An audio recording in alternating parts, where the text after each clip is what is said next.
As video games are becoming increasingly diverse thanks to the rise of crowdfunding and access programs such as Steam's Greenlight service, there's a growing worry that the indie market is becoming hugely oversaturated, with numerous titles relying on so-called YouTube appeal to promote their wacky and often half-baked title ideas. Harsh, I know, but Me Dungeon Limited's Ostrich Island is the perfect example of a game running off the back of a joke, and perfectly encapsulates the idea of a spectator title. But does that make it any good? Put it this way, if you needed any more evidence that Steam's Greenlight process is hugely flawed, then this is sadly it.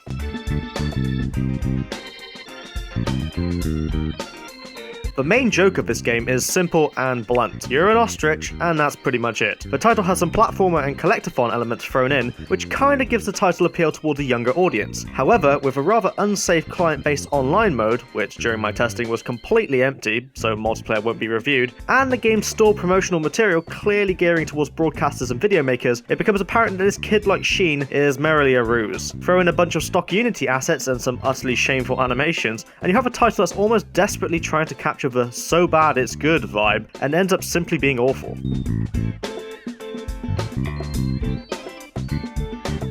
Gameplay is rather like the worst bits of early PlayStation platformers, thrown together to create a total mess. The main objective is to find enough items to progress, with tacked on elements such as finding hidden hats and clothing items for your ostrich. Simple stuff, but the whole affair has been so ham-fistedly put together that even the simplest movements such as turning, jumping, or kicking over items to find more stuff turn into the most agonizing of chores within mere seconds. Your seemingly incapable ostrich friend can also dig his head into the ground to find random items, and thanks to the almost non-existent UI, gamers will have the devil's own job of figuring out what these mechanics actually do towards progressing through the game. Even the world map has problems selecting levels, telling you to select levels on the large map screen when click inputs are only registered on the smaller map in the corner. Still, at least you can repeatedly tap right click to perform a somewhat endearing animation that does a good job of reminding you that you actually bought this game. Oh, and one last thing. If I'm playing as an ostrich, how come I move so darn slowly?